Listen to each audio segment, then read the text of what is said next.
Russia thought it had cracked the code. The strategy was brutally simple.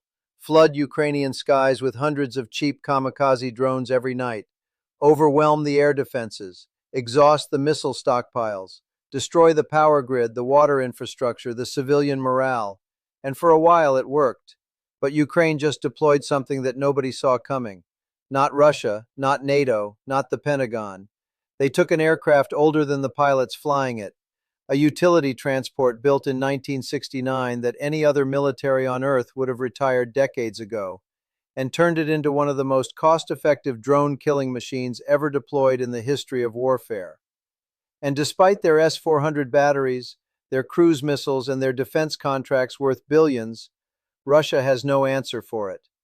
Stay with me, because what Ukraine has built is actively rewriting the rules of air defense for every military on the planet. And it starts with a plane from 1969. If you are new to Echo Media, subscribe now. This is exactly the kind of story this channel exists to tell. Let us start with the problem, because to understand how extraordinary Ukraine's solution is, you need to understand how enormous the threat has become. Russia is producing Shahed drones, the Iranian-designed kamikaze UAVs that have become Moscow's weapon of choice against Ukrainian cities, power plants, and water infrastructure, at approximately 5,000 units per month, and that number is not stable. Russia has announced plans to scale that to 15,000 per month, 500 drones per day, more than 20 per hour every hour around the clock. By early 2026, Russia had launched more than 54,000 Shahed-type drones across the course of this conflict.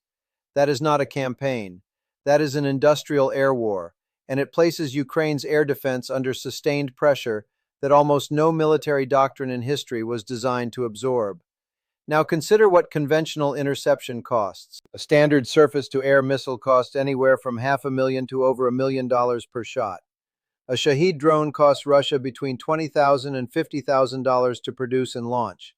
That math does not work. If Ukraine fires a $1 million missile every time Russia launches a $50,000 drone, Russia wins without ever winning a single battle. It simply bankrupts Ukraine one intercept at a time. Ukraine's commanders understood this asymmetry from early in the conflict, and instead of asking Western partners for more expensive missiles, they started asking a different question. Not how do we shoot down more drones, but how do we shoot down more drones for less money, faster, more reliably, with assets we already have? That question led to a breakthrough that is now being studied in every serious defense ministry in the world: the Antonov An-28. If you have never heard of it, you are not alone. This is not a famous aircraft. It is a small, twin-engine turboprop utility transport whose first flight was in 1969. It has spent most of its operational life carrying cargo, mail, and small numbers of passengers between remote airstrips where bigger aircraft cannot land. Close to 200 were built over the years. Today, barely a dozen remain operational anywhere. No hardpoints for missiles, no gun mounts, no fire control systems, no targeting radar, just a small, practical, reliable workhorse that does its job without drama. And that is precisely what makes what Ukraine did with it so remarkable. When Ukraine's military engineers looked at the An-28, they did not see a boring old utility plane. They saw a platform. They saw a solution. They saw a way to take the fight to Russia's drone swarms that nobody else had thought of, because nobody else was desperate enough or creative enough to look at a 1969 cargo aircraft and think, this could be a weapon. The world got its first glimpse of what Ukraine had built in February 2026. Footage aired by the French channel TF1 showed one of these aircraft on an active nighttime combat mission. What was mounted to its cabin door stopped military analysts worldwide: a 6-barreled Gatling-type minigun. Specifically, an American-made M134, one of the most capable rotary weapons ever built. The numbers are staggering. The M134 fires between 3,000 and 6,000 rounds per minute. That is 50 to 100 bullets every single second. In Vietnam, it was mounted on AC-47 gunships to shred targets on the ground. Ukraine pointed it at the sky. But the detail that stopped analysts in their tracks was not the gun. It was what the crew had painted under the An-28's cockpit: Kill markings. Small silhouettes of Shahed and Uranium long-range attack drones. One silhouette for every confirmed kill. When TF1 filmed it, there were 115. By the time the New York Times published its full investigation in May 2026, the tally had reached 222 confirmed drone kills using the minigun alone. And the cost of each interception? Approximately $500 in ammunition. Not 500,000, 500. Against a target that cost Russia up to $50,000 to produce and launch. That is a cost-exchange ratio of up to 100 to 1 in Ukraine's favor. Let that number settle for a moment. Now let me tell you who is actually flying this aircraft. Because this is not a professional military unit operating from a hardened airbase with full logistical support. The An-28's crew consists entirely of civilian volunteers. Men who are exempt from conventional military conscription, who chose, of their own accord, to climb into an unarmored, uncamouflaged Soviet-era turboprop and fly night combat missions over a country being attacked by drones now increasingly equipped with air-to-air missiles. Pilot and volunteer documenter Fat Kulin, who has become the public face of several of Ukraine's most extraordinary improvised aviation programs, stated the operational rule simply: shoot the drone down over unpopulated terrain. Some intercepts require the crew to shadow a Shahed for 5 to 7 minutes, accompanying it across the sky, watching it approach a city, until it clears a residential area before engaging. That kind of disciplined judgment applied under combat conditions at night from an unarmored aircraft cannot be purchased with any defense budget. It speaks to something else entirely. The 4-person crew operates with precision. A camera operator monitors a live infrared feed scanning the sky for heat signatures of incoming UAVs. The pilot maneuvers to the crew's directions. A dedicated gunner equipped with night vision goggles has one function: engage targets the moment they enter range. A 4th crew member handles support, clearing jams, managing ammunition, providing additional observation. Together they built a combat capability from almost nothing, and then Ukraine made it better. In April 2026, new footage showed something had changed dramatically on the An-28. Underwing hardpoints. Structural mounting pylons attached to each wing, carrying 2 different types of interceptor drone. The An-28 had been transformed from a gunship into an airborne drone launching platform. The world's first dedicated drone hunting aircraft that also carries and deploys drone interceptors in flight. The first system confirmed operationally is the P-1 Sun, built by Ukrainian defense technology firm Skyfall on a modular, partially 3D printed airframe. Small, light, and fast, cruising at around 300 kilometers per hour and pushing to 450 kilometers per hour on an intercept run. It can operate at altitudes up to 16,400 feet, giving it a ceiling above most Shahed cruise profiles, with a 14-minute flight endurance at full payload. The modular 3D printed airframe means it can be produced rapidly at scale without the complex tooling requirements of conventional aerospace manufacturing. And the cost? Approximately $1,000 per unit. Russia's Shahed drones cost between $20,000 and $50,000.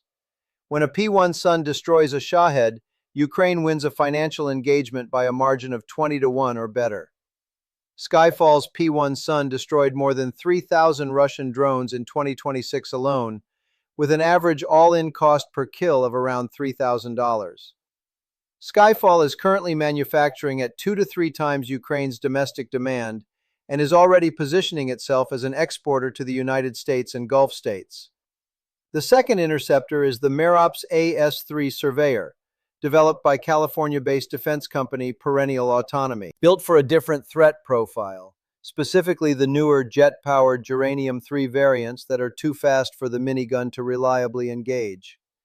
The AS-3 carries a 2-kilogram explosive warhead detonating on direct impact or proximity fuse. It reaches 280 kilometers per hour, with an operational range of approximately 20 kilometers. What makes it especially formidable is its onboard artificial intelligence guidance system, allowing the drone to track and intercept targets completely autonomously, without any human input in the control loop. using onboard sensors to classify threats and execute the engagement independently. By early 2026, the AS-3 had logged nearly 1,900 successful intercepts, with a claimed success rate of approximately 95% against Shahed-type targets. Brigadier General Curtis King, commanding general of the United States Army's 10th Air and Missile Defense Command, told reporters at a live-fire exercise in Nowa Deba, Poland, that the system was, in his exact words, very lethal and enables us to kill effectively and at a much lower cost. Lithuania became the latest NATO member to purchase it in April 2026, acquiring 48 interceptors through emergency procurement that took just 8 days from decision to deployment. 8 days, a process that would previously have consumed years under normal Pentagon acquisition timelines. Poland, Romania, and the United States itself have now fielded the system across multiple theaters. Ukraine's battlefield laboratory has produced a weapon that the most powerful military alliance in human history is adopting at emergency speed. Now let me explain why launching interceptors from an airborne platform is strategically superior to launching them from the ground, because the technical advantages are profound and often missed in the coverage. First, altitude. A ground-launched interceptor must spend precious seconds climbing to where the Shahed is flying before it can even begin its intercept run. That climb consumes power, reduces closing speed, and shrinks the engagement window. The An-28 eliminates this entirely. Already airborne, already at operational altitude, already in the zone where the threat is moving, when ground controllers call a contact, the crew releases an interceptor that needs only seconds to reach its target. Second, loiter time. Interceptor drones are fast but not built for endurance. The An-28, with real fuel tanks, can remain on station over a power plant, a dam, or a railway hub for hours, providing a standing combat air patrol that previously only existed in the context of expensive fighter jets, now delivered by a modified cargo aircraft carrying $1,000 drones. Third, flexibility. The hardpoints are not fixed to any specific weapon type. Crews can mix P-1 Suns for high-volume Shahed attacks with AS-3 surveyors for faster, more capable targets. The platform grows with the threat. Fourth, and critically in this war, the An-28's short takeoff and landing capability. This aircraft was built for unprepared airstrips. It does not need a major airbase. It can operate from a field, a stretch of road, a makeshift strip carved out of countryside. In a country where Russian missiles have damaged or destroyed primary military airfields, that is not a convenience. It is a strategic necessity. Consider the compound effect of everything together. The minigun roll, $500 per kill, 222 confirmed kills and climbing. The interceptor roll, $1,000 per P-1 Sun kill, enabling engagements against jet-powered variants the minigun cannot reach. Both modes operating simultaneously from the same platform. Ukraine has not built a weapon system. It has created a new category of weapon. An airborne, multimodal, low-cost, high-lethality counter-drone platform built from a 1969 cargo aircraft and commercially available components, operated by civilian volunteers, fielded in active combat faster than most nations can complete an acquisition study. The United States military, with the largest defense budget in human history, does not currently operate an equivalent system. A country fighting for its survival with a fraction of the resources of any major power has out-innovated the most powerful military establishment on Earth in one of the most critical domains of 21st century warfare.